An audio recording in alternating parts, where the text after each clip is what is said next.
above all here again, and just finished making the Bosch 36V SDS drill review. Thought I'd do one of a couple of my tool bags as well, and this is my how do I put it, I'll probably say it's my more expensive tool bag. It's got the more quality tools, the ones that I really wouldn't give to anyone to borrow or to use on a site. I'd only keep them for myself. So I'll just basically pick them all out one by one and show you what I got. And the ones on the outside of the pockets of the bag, I won't really take them out.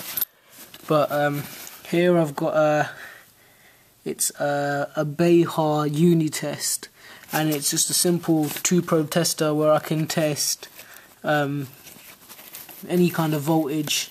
It goes up to 690 volts in AC, and goes up to and does the same up to DC, and it's a really good tester. My dad used it, and he had his own one, and I managed to get that out of market for £10 when he paid 50.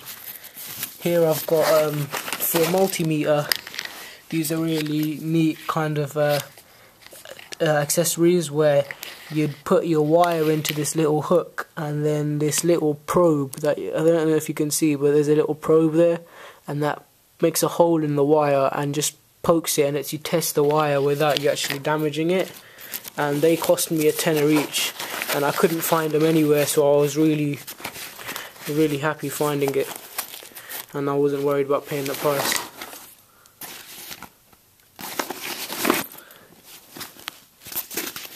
Ain't got anything in here.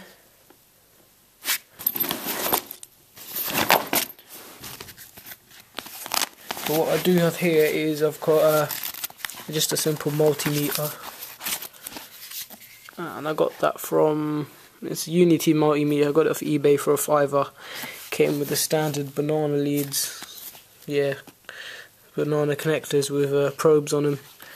Just does the general stuff, but I find it just takes too long to set up and switch and stuff, and that one's much easier to use, so I rarely get that out. It's mainly from doing mainly car work. Then I've got this Stanley Power Lock tape measure. Gotta keep a lighter in every tool bag. It's just a must. I'll show you what these are for later. They're hammerheads. I've got a simple feeler gauge set. I don't know, I picked up for a market for free, I think. Yeah, just a small steel rule. I think I have 2 glass cutters. This one's a really bad one. But yeah, nothing else in there. Then got myself a pair of Irwin Weiss grips. Never used them yet, and they're the largest size. I think they're 12-inch. They're good. I bought them brand new, £8 from Screwfix. I've had these Kamasa riveter for a while now. Don't know how much I got it for, but it's done the job very well.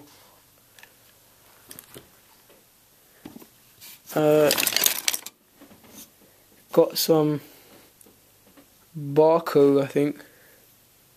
Here, Barco 10-inch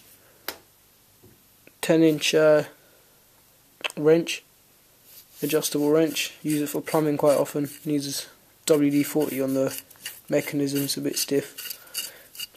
I don't know how much I got that for.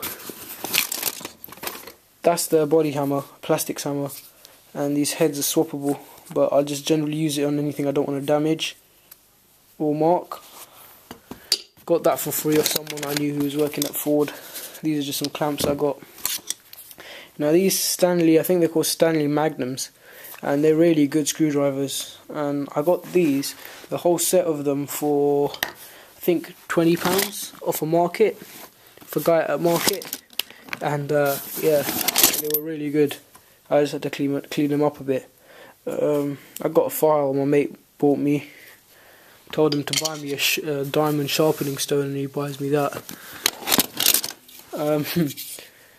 Here I've got a Stanley Spirit Level, and it's the one I got it as a set with this, and also chalk line, but it's not here. And I've also got a Stabila one, much better.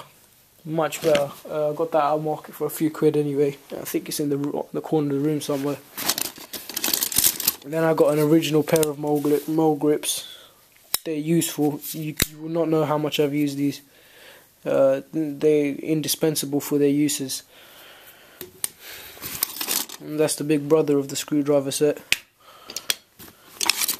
I also got this square, because I have a smaller square in my general purpose toolkit, the one I take everywhere.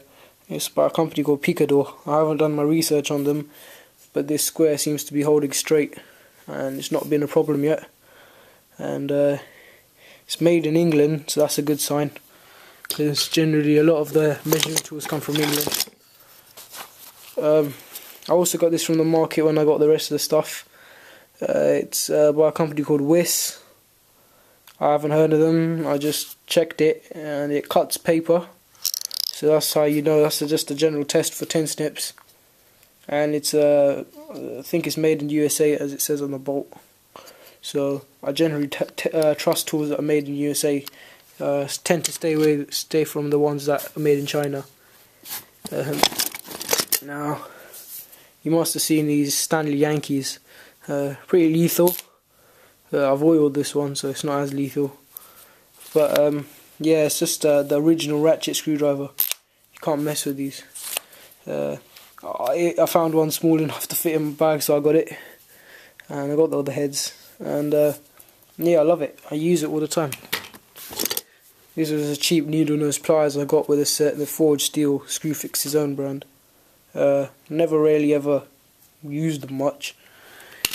But again, from a mate that was working at Ford, I managed to get these Kennedy pliers, and they're really good. Like, there's no light leakage through the middle of the cutter. I don't know if I can hold that. Yeah. So there's no light leakage, and it's really precise. And I rely on them all the time. Just got a general cheapo hacksaw. I have loads of these lying around for some reason, and it's got an Eclipse blade in it. I've got more. Just all the screwdrivers in here are Stanley, and yeah, they're all decent. Got another wrench, 10-inch drop forward. I don't know what make it is, but I don't think it's called Diamond. Also, I got a center punch. It's an Apex center punch. Again, from the guy that was working at Ford, he got it for me. Got a little pin hammer. Just found that and just keep it in there. Got another pipe wrench. This one's a bit old. Had this when I was a kid. That's how long I remember it. But it works. Also, for another couple of quid, got this Rothenberger valve tail, radiator valve tail spanner. And these cost about £27 when I last checked at Screwfix in the Plumfix catalogue, and I got it for about £3. So yeah, I got a lot of this stuff from this guy at the market. He's the same guy I bought the Bosch 36 volt off. Here I've got got this Stanley ratcheting screwdriver with all the bits from the same guy at the market for another couple of quid. He gave all that stuff that I told you he gave to me for about £20 in total.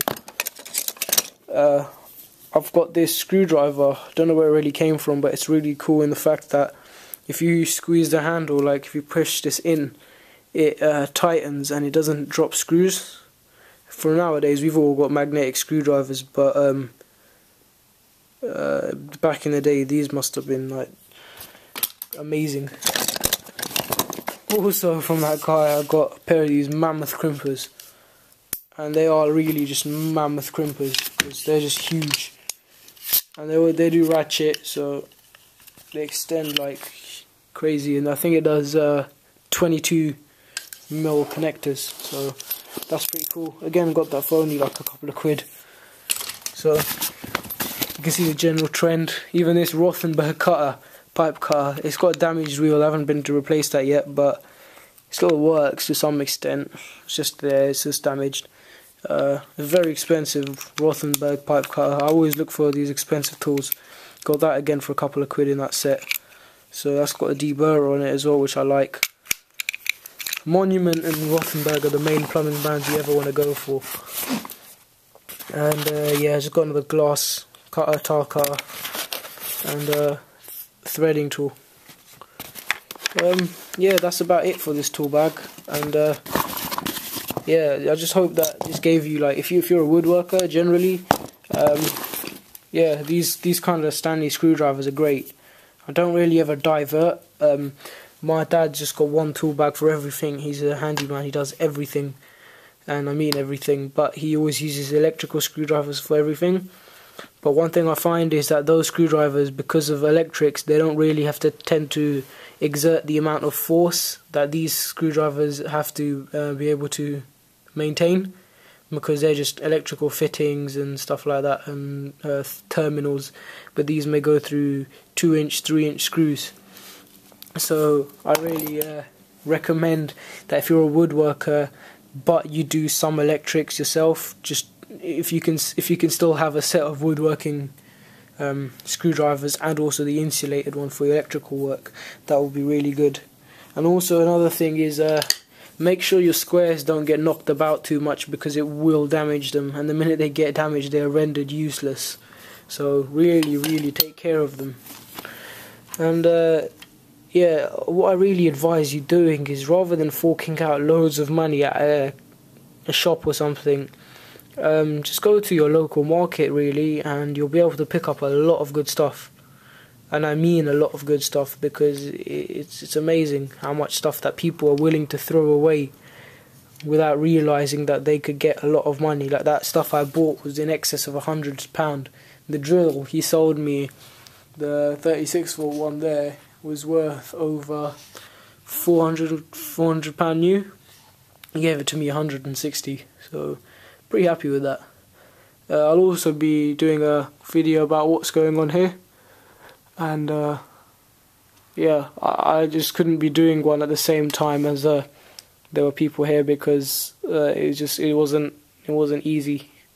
There were a lot of people working here. So thanks for watching. That's Lord Above All, out to you.